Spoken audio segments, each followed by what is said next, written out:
Lorsqu'on émigre, beaucoup de choses changent, mais le lien entre ton enfant et toi doit rester l'un de vos plus grands refuges. Bienvenue dans la suite de nos capsules quand intégration rime avec éducation.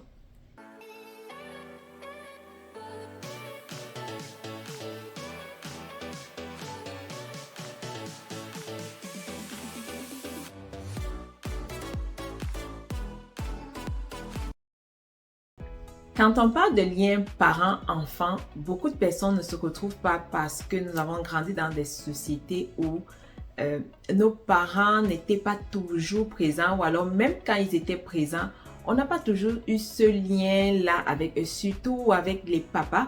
En général, c'était plus les mamans qui sont à la maison. Donc, la plupart de nous ont des liens avec leur maman, mais certains n'en ont pas vraiment avec leurs parents et les liens se sont bâtis parfois bien plus tard lorsqu'on est rendu adulte et qu'on comprend qu'en fait, ce n'était pas mal intentionné ou alors l'absence du parent était due au fait qu'il fallait qu'il travaille pour pourvoir à la famille, ainsi de suite.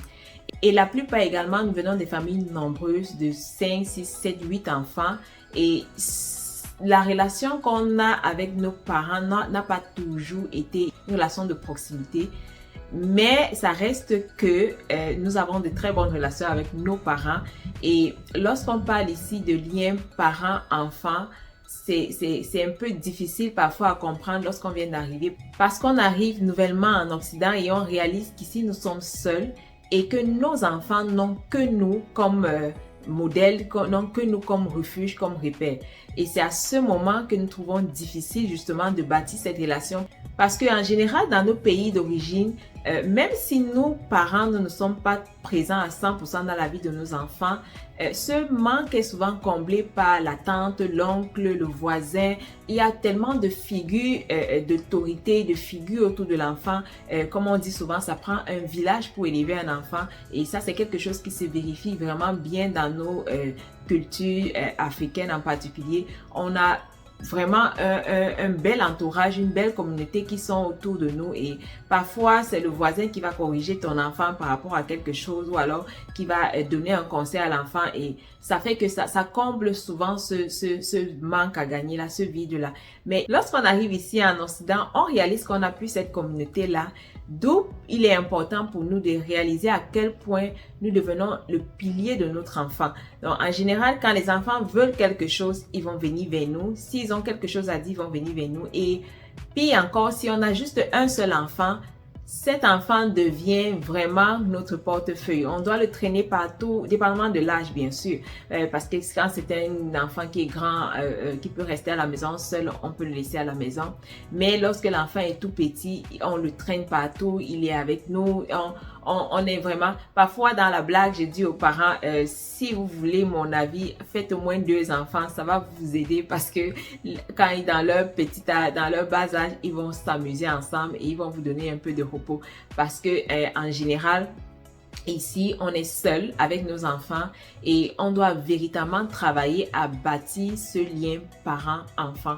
On doit travailler à bâtir cette relation qu'on a avec nos enfants, cette relation directe. Nos enfants n'ont pas d'autres modèles forcément. Nos enfants n'ont pas d'autres personnes vers qui se confier. Et si on ne comprend pas l'importance de travailler à nourrir et à bâtir ce lien avec nos enfants, ils vont se trouver d'autres modèles à l'extérieur de la maison et les valeurs qu'on va leur transmettre ne seront pas toujours ce que nous on veut. Donc, il est important pour nous de bâtir notre relation avec nos enfants. C'est sûr que oui, en grandissant, ils vont avoir d'autres modèles et c'est même important aussi qu'ils aient d'autres modèles. Mais pendant qu'ils sont avec nous, pendant qu'ils sont en train de grandir, pendant qu'ils sont dans leur développement, nous devons être ceux-là qui les influençons véritablement en premier, d'où l'importance de bâtir ce lien. Et finalement, on ne demande pas de faire grand-chose, mais c'est d'être vraiment présent lorsqu'on est là. Par exemple, moi, je dis souvent, parfois on peut être à la maison, mais on n'est pas là du tout. Aujourd'hui, avec Internet, les téléphones, les réseaux sociaux, on se rencontre dans des maisons où chacun est sur son téléphone, chacun est sur Internet et on n'est pas vraiment là. Donc moi, je nous encourage et je le dis même pour moi aussi, je nous encourage à être là lorsque nous sommes avec nos enfants, soyons vraiment là, soyons présents. On peut parfois se faire des routines. Moi, par exemple, j'ai instauré la routine les vendredis soirs. Un vendredi sur deux, on a soit une soirée cinéma, soit une soirée jeu de société. Ça fait que pas d'écran, on est ensemble, on passe du temps ensemble, on jase, on rit et ça fait du bien aux enfants et ça nous fait du bien à nous-mêmes parce que comme je disais dans la précédente vidéo, parfois c'est dans des moments comme ça que les enfants se mettent à parler, à échanger avec nous et on a de belles conversations et ça nous permet de voir qu'est-ce qu'ils savent pas, où est-ce qu'ils sont rendus et ça nous permet de connaître notre enfant parce que le danger c'est qu'on peut avec le temps être avec des enfants dans la maison et ne pas les connaître du tout et avoir c'est parfois des gens hors de la maison qui vont nous dire qu'est-ce que les enfants font, comment sont nos enfants. Nous devons être les premières personnes qui connaissons véritablement nos enfants et pour connaître les enfants, il faut passer du temps avec eux. C'est aussi simple que ça. Pour connaître quelqu'un, il faut être dans sa présence, il faut passer du temps avec la personne, parler avec la personne, rire avec la personne, discuter avec la personne, se chicaner même avec la personne. Tout ça fait partie de la connaissance de l'autre. Donc, pour bâtir et nourrir le lien parents-enfants, ça prend de passer du temps avec nos enfants. Et passer du temps, c'est vraiment, je parle d'un temps de qualité.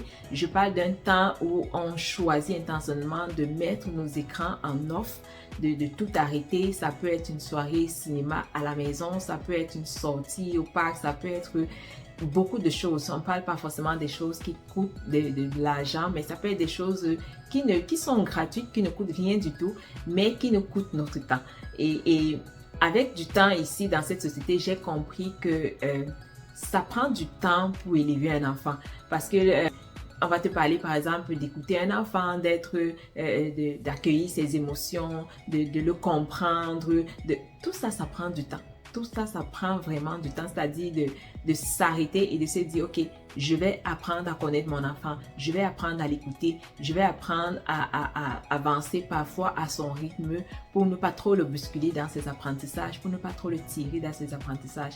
La réalité, c'est que nous, dans les sociétés où nous avons grandi, parfois nos parents n'étaient pas là et c'est nos oncles, nos tantes ou nos grands frères, nos grandes sœurs qui nous aidaient dans certaines choses. Par exemple, les devoirs à la maison, c'était pas toujours les parents qui travaillaient avec les enfants, mais ici, les parents se retrouvent parfois à travailler avec les enfants à la maison. Donc, ça prend beaucoup de patience, mais il y a toujours aussi des supports, il y a des tuteurs, il y a des personnes qui peuvent aider les parents.